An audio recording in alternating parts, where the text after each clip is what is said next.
Firstly, for Te Wananga Ihorangi, what does Te Tiriti look like for you? How do you incorporate that into the work that you do at the Wananga?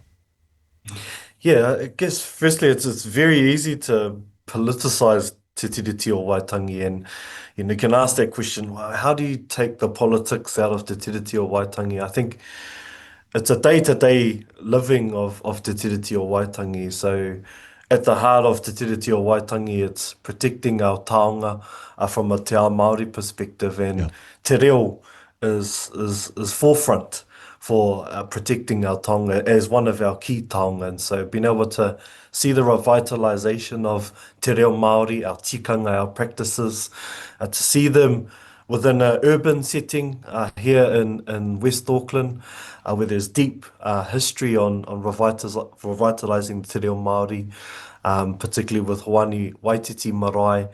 All of these kaupapa and all of these contexts, it's a day-to-day process, being able to speak te reo, learn te reo, being able to grow in our understanding of tikanga. These are the types of things that help embed Te Tiriti o Waitangi within the heart of our college. So yeah, a day-to-day journey for us here.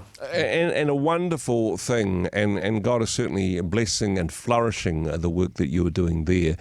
It would be fair to say, though, for some people, they haven't figured out how to live Te Tiriti o Waitangi, that for them it's a little bit of a mystery.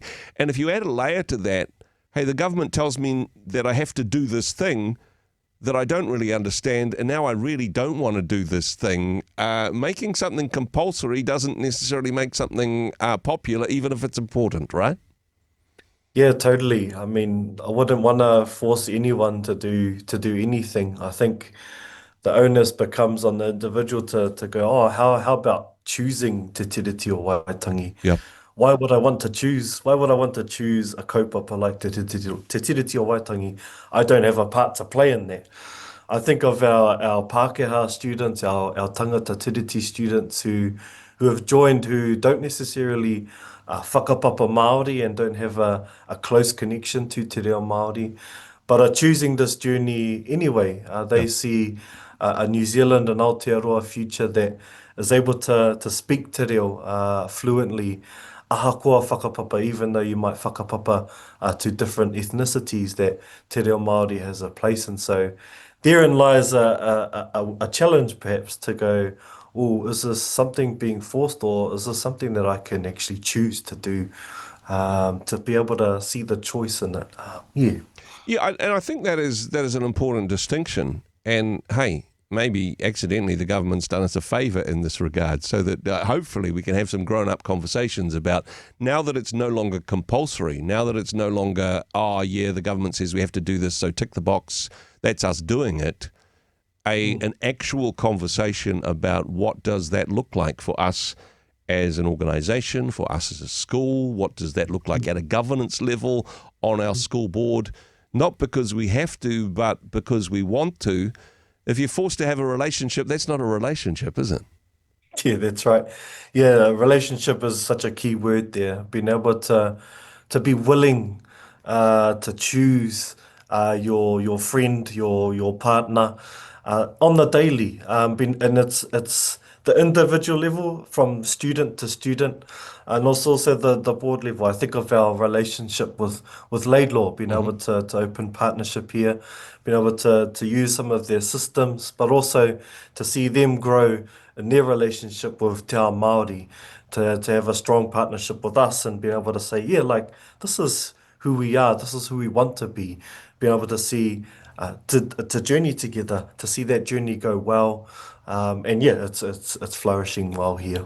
There's certainly some concerns about changes in curriculum that mean that I suppose a generation growing up won't be able to not only know the story, but know their part in the story, won't be able to connect with it.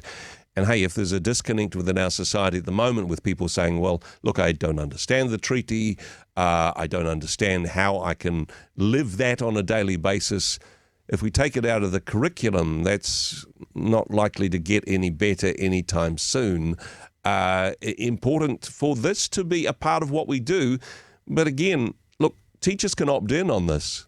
Just because it's not a compulsory part of the curriculum doesn't mean that kura and schools across Aotearoa can't say, yeah, but we're putting in our curriculum anyway. That's right. Yeah, totally. Been able to look at our history. I mean, Te Tiriti of Waitangi is not only embedded within our policy and within our government sort of way of operating, but it's also a part of our history. To lose our history and to lose our social memory, if I was to use that phrase, Yeah. it would be detrimental to the future generations. And so I think there's a responsibility on our teachers, our kaiako, to go, oh yeah, no, there's actually value in being able to know who we are, to know what formed our social fabric, to be going, oh yeah, no, this is important to me. Yeah, no, I can see the value in this.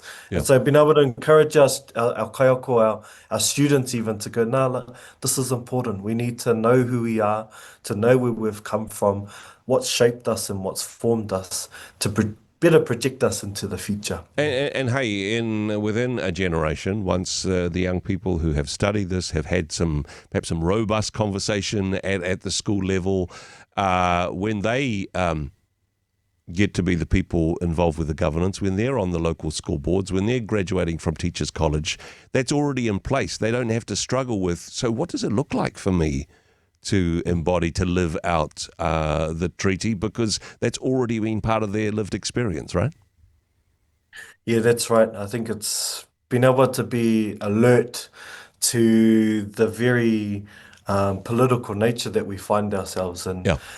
whilst being able to retract from that sort of uneasiness and heaviness of policy and politics, that they can actually encourage a leaning into that, an alertness to that. I think of our kaupapa here.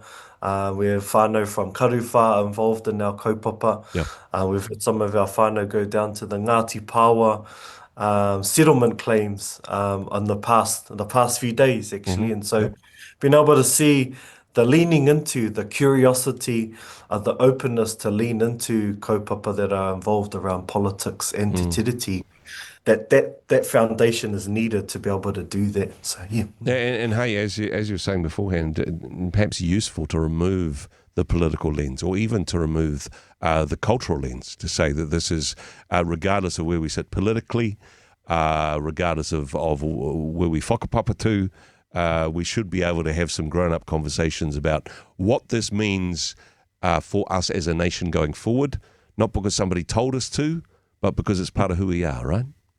Yeah, kia ora. I've been able to start from a place of relationship. I think that's the starting point that I would recommend. Being able to start from a place of, oh yeah, let's have a kōrero about this. Let's have a cup of tea. Let's sit down together. Let's be able to dialogue and have a kōrero around this, because if we start from any other place, I guess we lose the essence of what te tiriti is all about, being able to be in relationship with one another. And so from there, from a foundation of relationship, then we can open up those harder issues and those harder conversations. Manaakinui, thank you so much for what you guys do at Te Wananga Ihorangi. It's been an exciting year for you guys, and thank you for your partnership with us here at Rhema Media. Perhaps a good example of what it means to live out Te Treaty of Waitangi. Kia ora, thanks so much for your time today. Kia ora, Andrew. It's always an honour. Tēnā koe. Hey, thanks very much for joining us in the Rhema studio. Thanks very much for watching the interview. It's kind of nice to have an audience, actually. And if you did like what you watched, then do give us a like, do give us the thumbs up. And if you'd like to see more interviews like that one, or perhaps even better, subscribe and those interviews will come straight to you. Don't forget to turn on your notifications, and we'll see you in the next one. Cheers.